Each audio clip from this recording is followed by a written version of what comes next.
Hey everyone, so I thought I'd do a Bitcoin video just to explain how it works, what wallets are, how to get access to them on your phone and on the internet, and send payments back and forth. I'm going to go through a bit about what Bitcoin is, where it came from, and show you some resources so that you can dive a little deeper and read more about it. So to get started, I'm going to just bring up the Bitcoin white paper here. This was released by Satoshi Nakamoto back at the end of 2008, and it's kind of an academic technical paper, but he published it freely on the internet on a mailing list, and it describes a system for implementing peer-to-peer electronic cash system. So this was the first piece of software in the world that actually implemented a way for you to have digital cash and keep track of all the transactions within that system without needing to rely on a third party like a bank or a company or a government to keep track of the balance of everyone's account. So you can send payments around on this Bitcoin network, and the network is run by a voluntary group of people running the software all over the world, and no single person is the de facto authority. Everyone keeps track of the balance of everyone else's addresses and accounts, and then they come to a global consensus through a sort of innovative system that uses mathematics and cryptography to make sure that no one can counterfeit the coins or spend them if they don't have the coins in the first place. So I encourage you to read the white paper. It goes into the details of all that, and it's actually not too technical. Like the overview and stuff will give you a pretty good idea of how the system works and the motivation behind it. So you can get that at bitcoin.org/bitcoin.pdf, or just Google for Bitcoin white paper. And if you go to github.com/bitcoin/bitcoin, you can actually see the Bitcoin source code, which is an evolving piece of code. It's kind of like the Wikipedia project. Anyone can take this code, make their own changes to it, make it run faster, improve the security of it, make it easier to use, or have nicer interfaces. And then this is sort of where all those changes are aggregated and managed by the Bitcoin core development team. So originally, back in 2009, Satoshi released his initial version of the source code, and then over time, more and more people started building on it and improving it, and now there's probably a handful of maybe 10 or less people who are really the main developers that manage it, but it's received contributions from probably thousands of people all over the world, and they have discussions on here.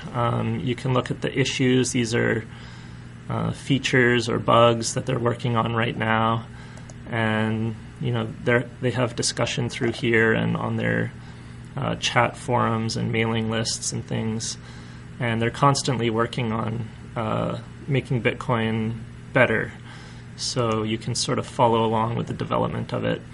And then you can download this code and run it on your computer. So I'm just in the process of doing that right now. I downloaded the code and compiled it on my computer, and you can run a Bitcoin wallet, which allows you to send and receive payments on the Bitcoin network.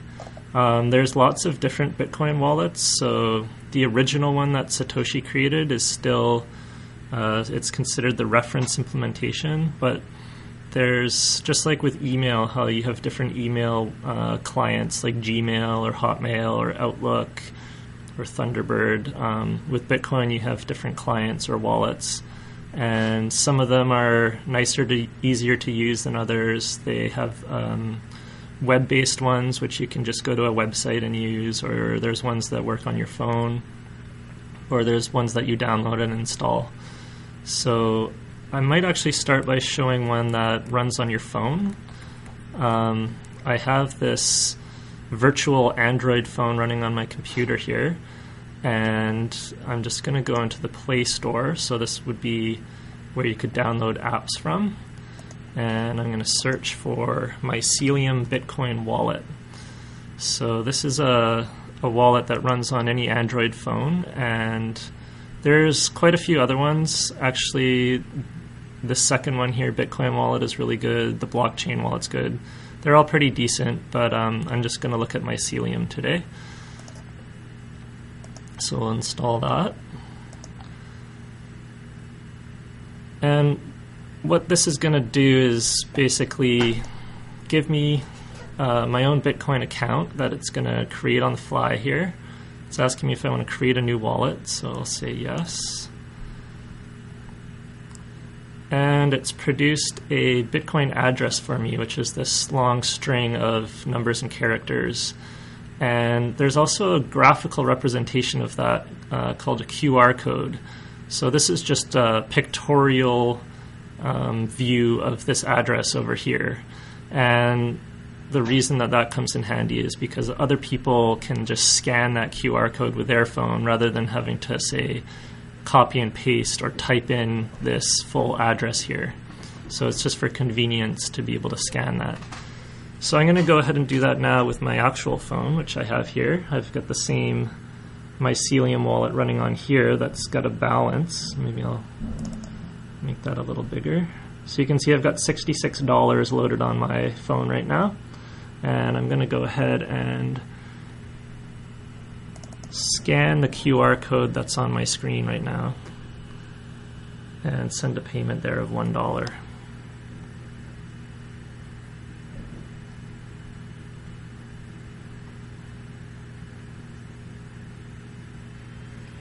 So that's sending now. Oh, I have to enter my PIN code. So it's broadcasting now, and if I refresh on the computer screen, there it is, it showed up. So it's counting it as 2.578 millibitcoins, which a millibitcoin is a thousandth of a Bitcoin, just like you have millimeters. And then, so this is displaying it in US dollars by default, so it's 86 cents US. If you want to see Canadian, you can go into your settings and change your currency. And they have all sorts of currencies here. And it'll use the right exchange rate. So we can see that's worth $1 Canadian. So that's receiving a Bitcoin payment. Pretty easy. You just get the app and then you can start receiving money. We didn't have to enter our name, our address, our phone number, or any identifying information.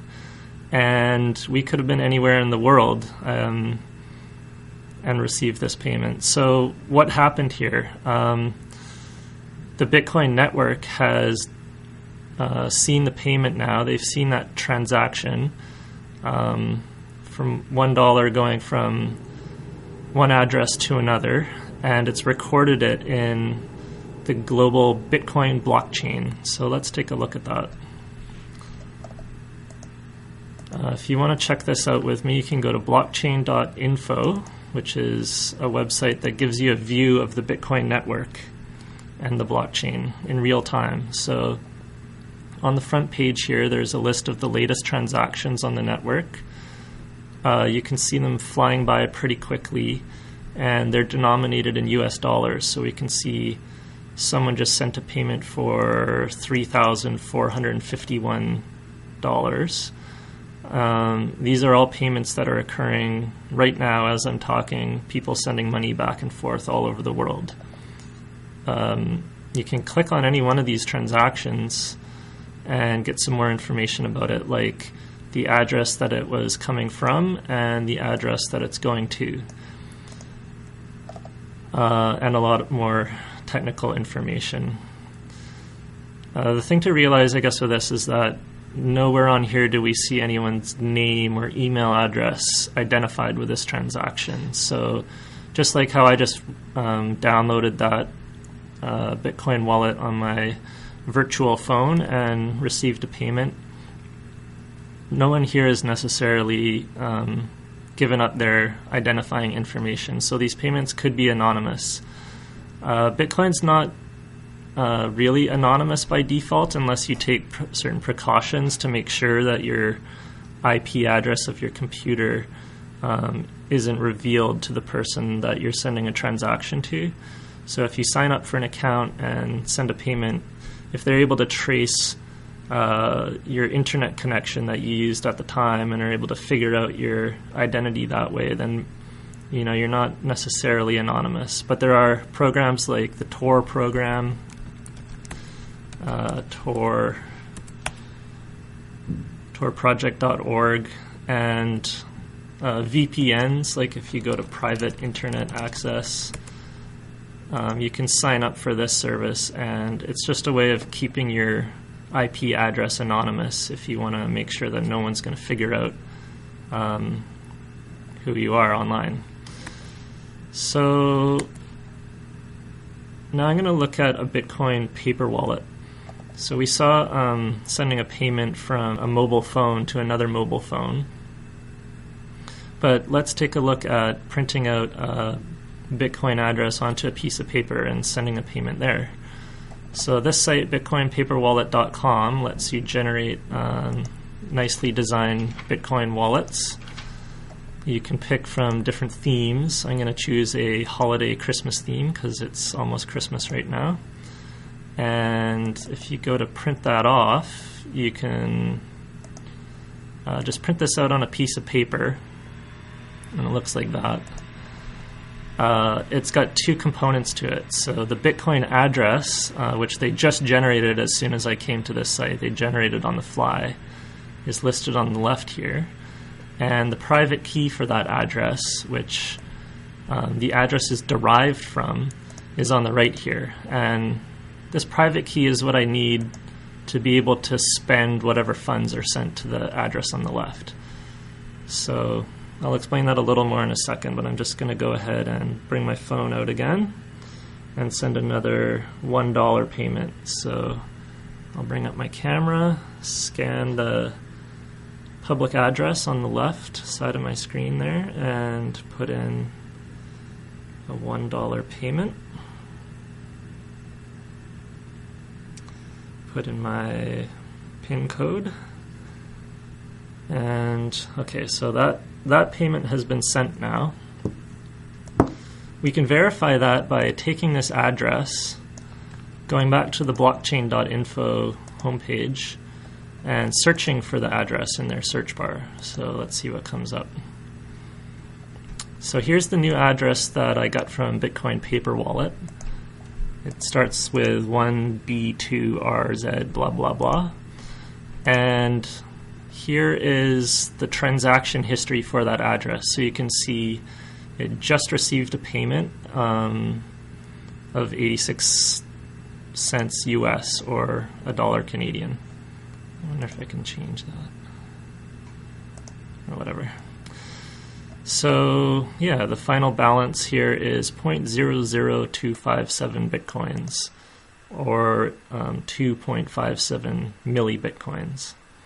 The units of Bitcoin are sort of still, everyone calls them different things. Some people use the term bits, which are millionths of a Bitcoin, and you can even use the term satoshis, which is the smallest possible unit of Bitcoin. That's 100 millionth of a Bitcoin.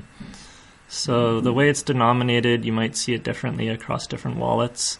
Because one full Bitcoin is worth around $400, that's why we're seeing it's such a small fraction when you want to send small payments. So there's sort of a push to start using smaller units so that the number of Bitcoin units that you're sending around isn't decimal places. But that's a little bit of an aside. So let's go back to the paper wallet. I just wanted to highlight this button here that says enter my own key, dice rolls, brain wallet, etc. So when we came to this paper wallet site, I kind of skipped over it, but it was getting me to move my mouse around and generate randomness, and it's going to use that randomness sort of as the source of entropy or randomness when it creates this address to make sure that no other person who comes to this site or no other person or computer in general is ever going to come up with the same number. Because if they do, and they come up with that same key, then they'd be able to spend the funds that are there. So what's really important is that this number, this key here that got generated, is unique, and no one else is ever going to be able to come up with the same one, and no one's going to get a hold of this one that I have. So when I print this out, I need to take special care that this private key doesn't get into anyone else's hands, or they'll be able to steal that dollar that I sent to this address. And I'm going to leave that as an exercise for anyone who wants to try stealing it. So first come, first serve. Oh yeah, so this enter my own key. This is nice in case you don't necessarily trust the code that's running this website to come up with a really good random number, and you think you can do better. So you can click this and, I don't know, say I want to use the random number 77, which is terrible, but let's see what happens. So I think it doesn't like that because it's too short.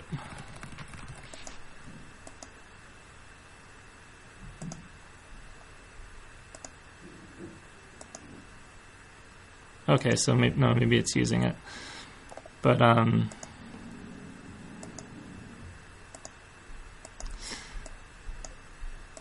yeah, so this random number here, you probably want to have a better method of coming up with a random number than just picking it out of your head, because people have been proven to actually not be very random. So my suggestion is that you get a deck of cards and shuffle it, and then just take the top 30 cards off the deck and enter them in. So if you had, say, the King of Diamonds, you would say King, KD, King of Diamonds, or the 10 of Spades, 10 of Spades. And just go through 30 cards until you get like a really good random number. I'm not going to type it all in here. You could also go to random.org, and they have a playing card shuffler. So if you don't have a real deck of cards, you can use this and just say, give me the top 30 cards. And boom, there you go. So you could just take these and type them into your paper wallet, and then you can be pretty certain that no one else is going to ever come up with the same private key. The other nice thing about this paper wallet thing is that you don't have to be online to run this website. So I could turn off my Wi-Fi, and I could even download this web page to a file and just run it off my computer, and then use that to generate my paper wallet. And so now I'm kind of being my own mint, my own bank. So I'm creating my own currency tokens here, or bills, right? So I could load these up with any amounts I want. I could print off 100 paper wallets and denominate them at $1 each, or $10 each, or $20 each, and just start handing them out as payment for whatever I want, whoever would take them. So if people are accepting Bitcoin as a currency of payment for their business, then maybe they'd take a paper wallet, and I could just hand that over to them and say it's worth $20. And then they can verify it by looking up the address like we did on their phone, or by going to the blockchain.info site and seeing the balance of that address and just verifying that, oh yeah, there is, there's 85 cents US here, or $1 Canadian sitting here. All right, so enough about that. Let's move on. How do you get Bitcoin sent to you if you didn't already have some on your phone? Where do they come from, and how do you get them? So Bitcoins are originally created and distributed to everyone who's running the Bitcoin software. So like I said, you can download the full Bitcoin code or program and run it on your computer. And if you just leave your computer running overnight and leave Bitcoin running on it, it's going to start participating in the network. And that means that it's going to link up with everyone else who's running the same software. The transactions that people are sending from one address to another are all going to be broadcast and passed around to everyone that you're connected to, and then they're going to pass it on to everyone that they're connected to. So eventually, all the transactions in the network get sent through the whole network, and everyone sees them, and their computers all keep track of them in their own blockchain database, which is stored on your computer. And it's just a big file. It's about 20 gigabytes, and that contains the entire transaction history of every payment from every account that's ever taken place on the Bitcoin network since it got started about 5 years ago. And it's growing and growing every day. So all these transactions that are flying by on the blockchain homepage here, these are all being recorded for posterity forever into the blockchain. And so people around the world are synchronizing on this and making sure that they all kind of have their own synchronized history of where all the Bitcoins are. And the Bitcoins are created in the first place whenever anyone compiles all the transactions that they've seen and writes them into the blockchain. So there's kind of like a clever trick that Bitcoin uses to have an authoritative history. Like if people were disagreeing about the transactions, or some people had seen some that others hadn't, well, the way it sorts it out is by running this kind of lottery system. And it's designed so that about every 10 minutes or so, one person who's running the Bitcoin software, their computer should stumble upon the answer to a kind of arbitrary math problem. And when they get that answer, it lets them prove to everyone else in the network that it's their turn, or they're allowed to write the next set of transactions into the blockchain, or create a block of transactions. So you can see this last block that was created. It had 302 transactions that were included into it. So the person, it looks like they're in Beijing, who mined this block, they processed all the transactions that they had seen so far, and they also got paid out 25 Bitcoins as a reward, which are new Bitcoins that didn't exist before. And that's how Bitcoins have been issued over time, is there were no Bitcoins in the world until the first person to run Bitcoin, which was probably Satoshi, started running software and started mining these blocks. So every 10 minutes or so, new Bitcoins get created. And they're created at a decreasing rate. So it started off that there was 50 Bitcoins created every 10 minutes. And now it's 25 Bitcoins are created every 10 minutes. And every 4 years, it gets cut in half again and again. So over time, there's only ever going to be 21 million. And a little over half of those have been issued so far. So we can go and look at the stats here, or the charts, and take a look at that. So this is the graph of all Bitcoins in circulation. And if we click on all time here, we can see that it started back in January 2009 with 0 or 50 Bitcoins, and then over time it's just been going up and up and up until now we're at about 13,600,000. And this curve is going to sort of slowly do that kind of shape until it flattens out and there's no more new Bitcoins being created, and there's just a total of 21 million. But that's going to take 100 years or so before that happens. What else can I talk about? Oh yeah, so getting Bitcoins. So Circle.com is a company in the States that you can go to, and they have a bunch of Bitcoins that they either purchased or mined by running the Bitcoin software, probably purchased, and they're willing to resell them. So you can sign up for an account here and just fill in your name and email and stuff. I'm gonna go ahead and sign in because I've already got an account.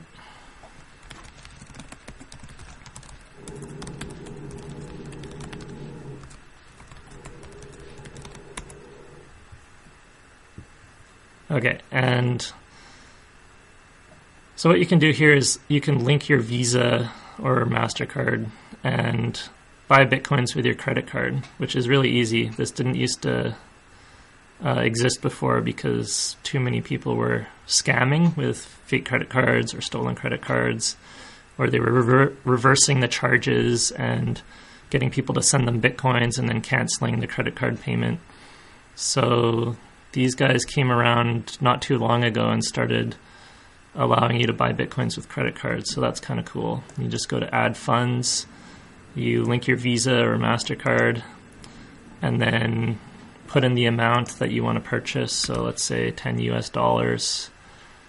And then they charge you a small fee and you press deposit money. I'm not actually going to do it because I already tried it out earlier. So I've got as soon as you do that deposit, then they credit that to your account here. So I've got $11.73 Canadian, or 0.0299 Bitcoins. And then I can take those and I could leave them sitting here and just, whenever I want to do a Bitcoin payment, I go send money and put in the address that I want to send to. Or if I don't like the idea of Circle, holding on to them for me, then I could say move them to my paper wallet or my wallet on my phone. So let's try that. I'll take this paper wallet address and paste it in there and say that I want to send my 1172 Canadian. Happy holidays.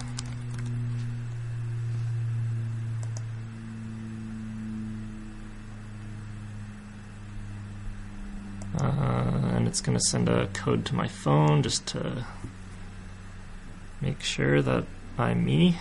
So I got to put that in.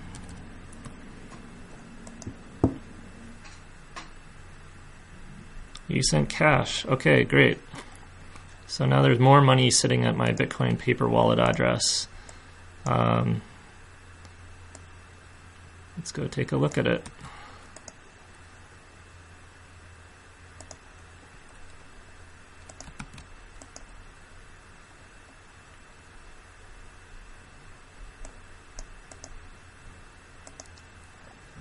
Okay, so there it is. I guess blockchain.info is using a slightly different exchange rate, so they only consider this to be $9.97, but close enough.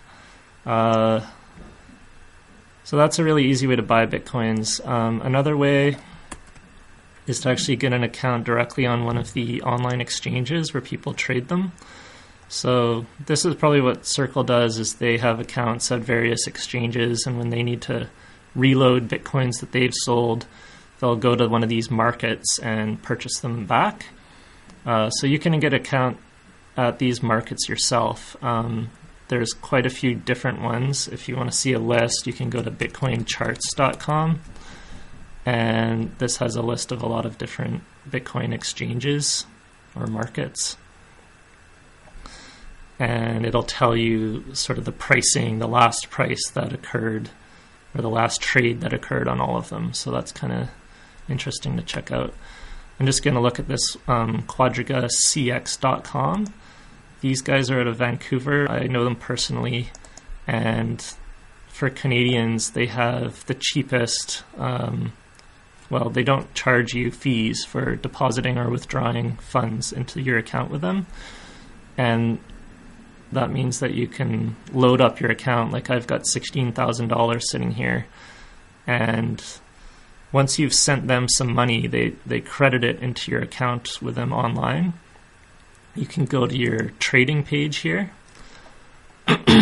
and you can buy or sell Bitcoins. So if I want to buy some Bitcoins, then I just put in the amount that I want. Say I want to buy 0.01 Bitcoins, and I can name my price, so I don't have to pay the asking price. So it looks like the lowest asking price that someone else is selling them for right now is $390.58.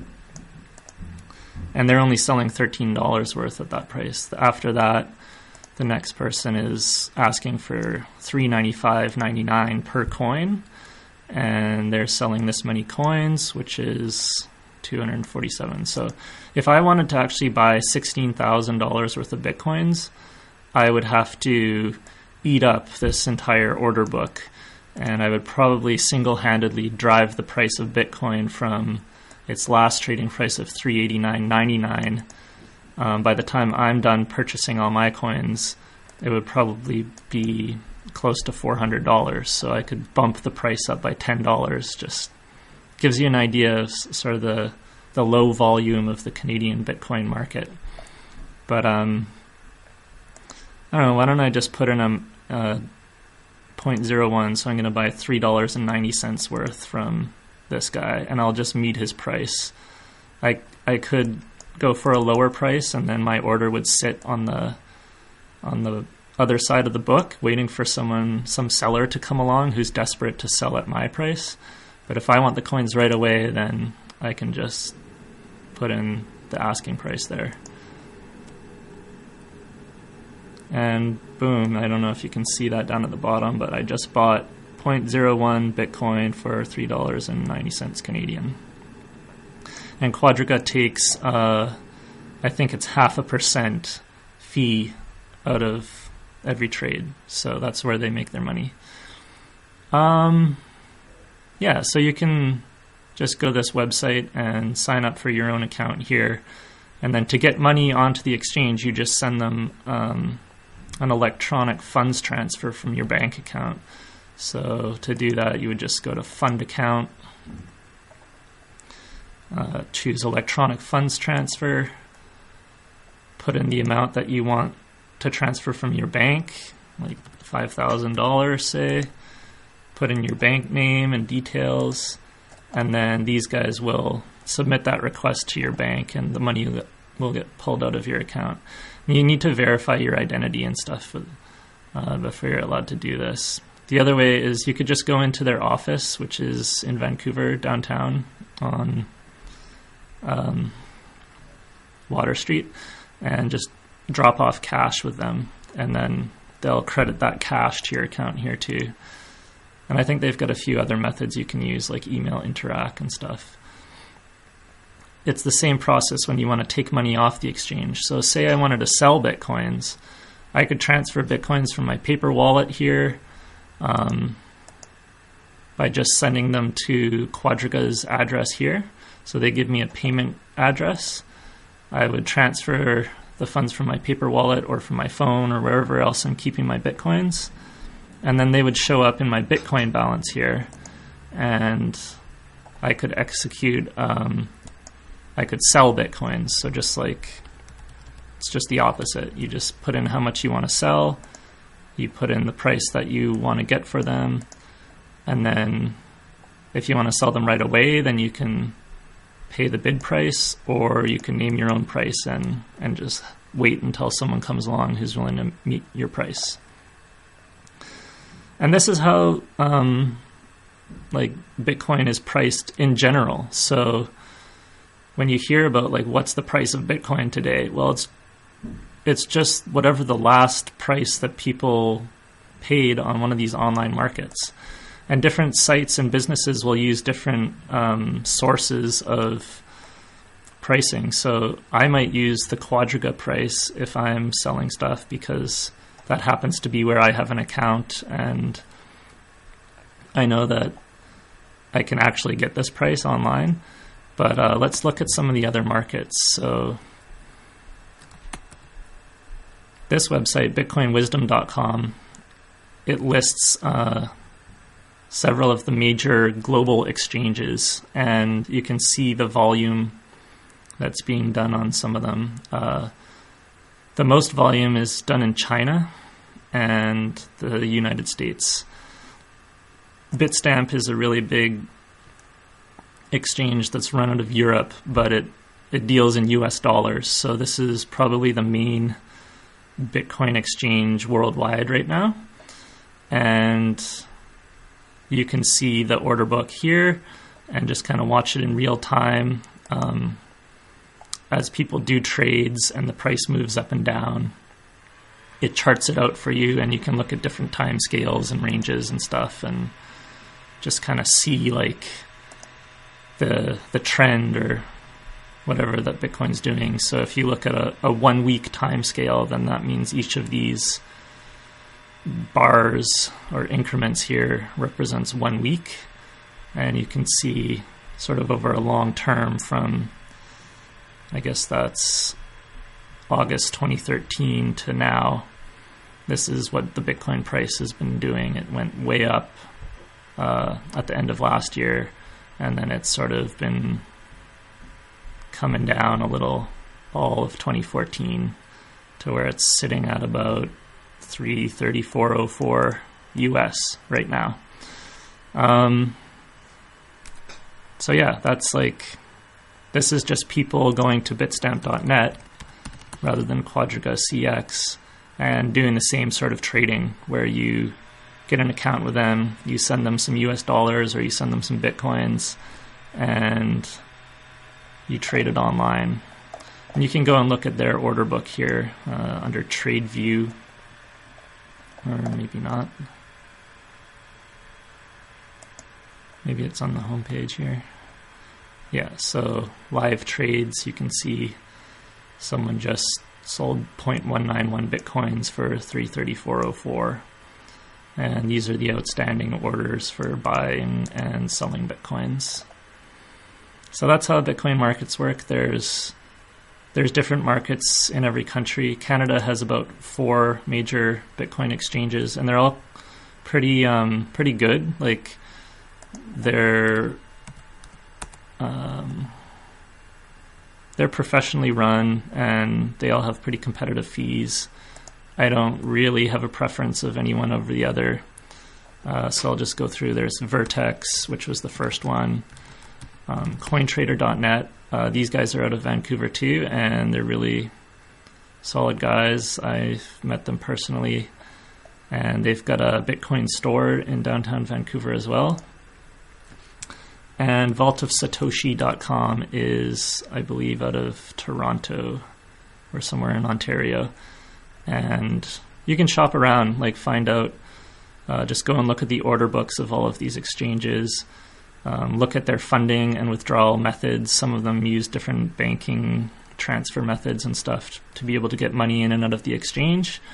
And they charge different fees for that. So just do some research and then look at the order book and see what Bitcoins are selling for on each one of them. And if you want to buy Bitcoins, try to get them off the exchange that has the best price. Okay, so enough about... Okay, so let's go through an example of buying something with Bitcoins online.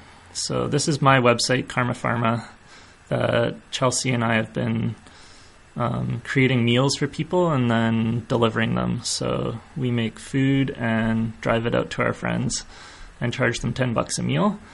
And this website lets you order online. So if I wanted to order 2 meatloafs and a bacon apple smothered pork chops with mashed potatoes, I can click those off, go to place order, and here it's got my items, and it's looking at the Bitcoin exchange rate from quadrigacx.com and asking me to send 0.077 Bitcoins to this address. So I could do that from my phone. I've got my wallet on here, so why don't I scan that QR code again with my phone. It's telling me that this page is requesting 0.077 Bitcoins, which is about 30 Canadian dollars. And I can press send, put in my PIN code, and if I go back to the website, the payment's been received. Okay, so that's an example of sending a payment online. It's quick and easy. Now let's look at another service that I also wrote that you can use to do payments in a brick and retail store, like a restaurant or a grocery store or something. So if you've got a little shop and you want to be able to take Bitcoin payments from your customers when they walk in, you could run this on a tablet or on your phone or on a laptop or a terminal screen if you've got one. And then to get an account, you just go to coinos.io and you click on register. And let's say that I've got a shop that's selling jams, so Adams Jams. And I'll put my email in, make up a secure password. And now it's created an account and I can put in my store name. I could put in a logo if I want.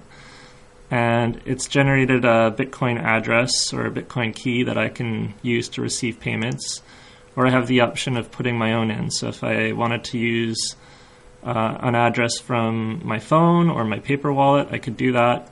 But I think it would be interesting in this case to show you using your merchant address from quadrigacx.com. So they have this feature where if you go into your account and you go to Bitcoin Auto Sell, they give you an address or various addresses that you can use where any payment sent here is automatically going to sell the Bitcoins received through a market order on the exchange. So if I send $10 worth of Bitcoins to this address, then Quadriga is automatically going to place an order to sell those so that I get Canadian dollars rather than Bitcoins right away. So let's try that. I'm going to paste that into my account at coinos.io, and I can set the exchange rate here. Usually Quadriga is an option, but I'm not sure why it's disappeared right now, so I'm just going to go with one of the other ones. And this is the calculator page. So if I go to coinos.io/adamsjams, this is what I can bring up and display to my customers whenever I want to take a payment from them. So I could say I'm selling them, let's say just 50 cents worth of jam, because I also want to demonstrate using the mobile wallet that we were looking at earlier. So down here is the address that we got from Quadriga, so it's using that as the receiving address. And as we type in different amounts here, it's converting right away using the rate from whatever exchange you want and converting the Canadian dollars into Bitcoin. So if I do 50 cents Canadian, it's telling me that's 0.00129 Bitcoins. That should be sent to that address. So let's copy and paste this address and we'll send a payment there using our mobile wallet.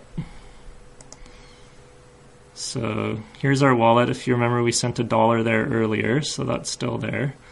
And now we want to do a send, and we're going to just use the address that's in our clipboard and enter in the amount that we want to send, which is 0.0012956 or 1.29156 milli Bitcoins. We'll press send. So that's been sent out of our mobile wallet. And we come back to the page and we see that cha-ching, the payment's been received here. So now the merchant can go and take a look at their transaction history and see that the payment was received for 50 cents and it came in at 5:54 p.m. and this was the rate that was used, and this is what it was worth in Bitcoin.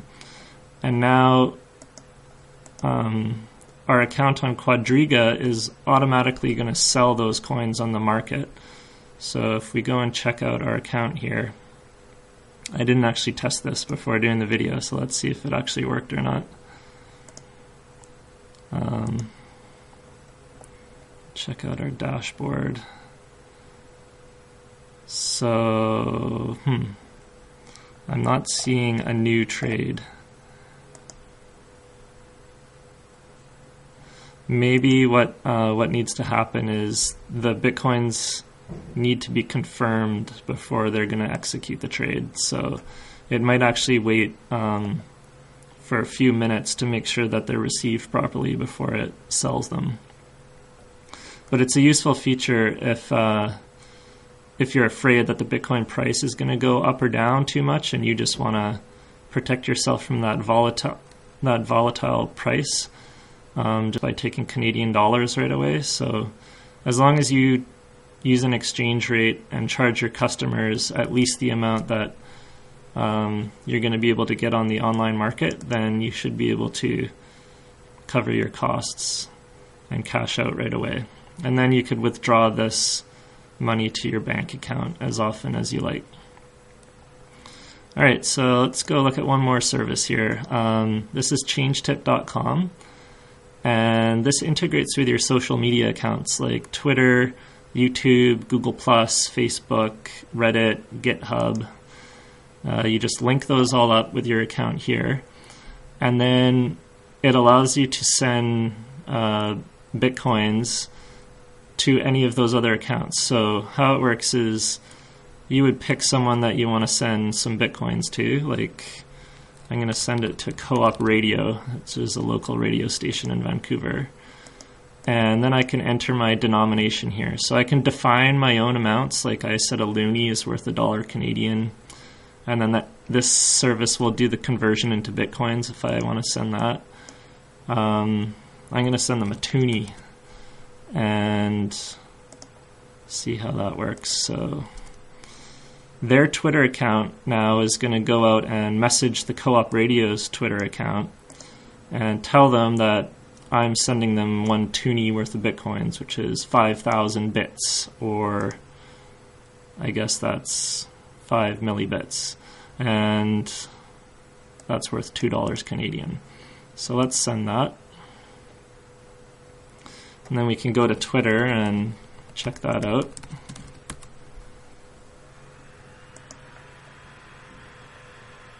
So you can see here's their message to Co-op Radio.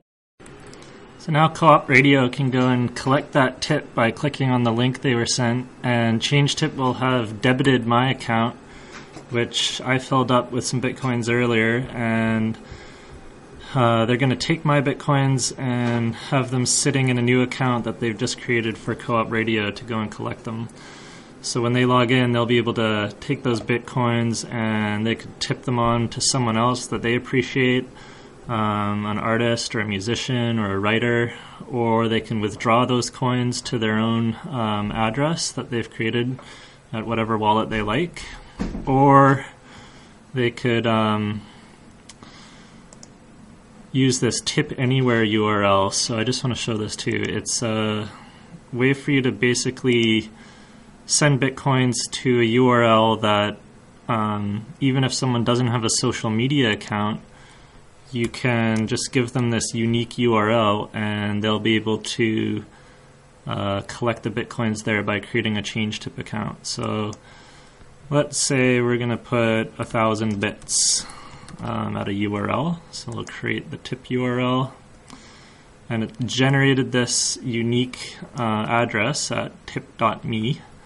So we can send this to anyone we like using whatever means of communication we want. We could put it in an email or an SMS text message or Facebook message, whatever medium you want. As long as you send this this unique URL to someone and they're the first person to access it, they're going to be able to claim the Bitcoins that are sitting there. So that's another 1,000 bits that's up for grabs now for whoever is able to go to that URL. I'm going to leave it sitting there. Alright, so let's just look at a couple of resources of where you can learn more about Bitcoin if I've piqued your interest about it. Freenode is an IRC chat network, so Internet Relay Chat. You can click on the web IRC link here, make up your own nickname, and then join the Bitcoin channel. So this is a real-time chat room that people hang out in and talk about Bitcoin all day, every day. It's a great place to go if you need to ask questions or you just want to meet people and see what they're talking about, see what the latest news and gossip is in the Bitcoin world. Another place to go would be the bitcointalk.org forums. So there's discussion going on here, there's technical discussion, there's people talking about mining Bitcoins. There's also a Canadian-specific one that I'll mention. It's coinforum.ca, and this is Canada's Bitcoin community, so you can check that out. I've also started an organization in Vancouver with a few other people called the Bitcoin Co-op, and we've been going around hosting events and meetups and trying to get more businesses in Vancouver to accept Bitcoin as payment. So we've got a map on our site here under the merchants link that displays some of the businesses in Vancouver that will take Bitcoins. And you can see that it's been growing and growing over time, and you can click and check out. Here's a grocery store. This is a yoga studio that takes Bitcoins. This is a sausage parlor in Chinatown. The Lost and Found Cafe. So if you want to just click through here and find some places to go and try out spending your Bitcoins, this is a good place to start. We also have our meetup group, so we meet up every so often just to talk about Bitcoins, get together for drinks, or go out to some of the businesses that take Bitcoins. We host education nights and stuff to teach people about how Bitcoin works, and we network and kind of work on projects together. So check that out. And then, yeah, if you have any other questions, just let me know. I'm going to wrap it up now. Ciao.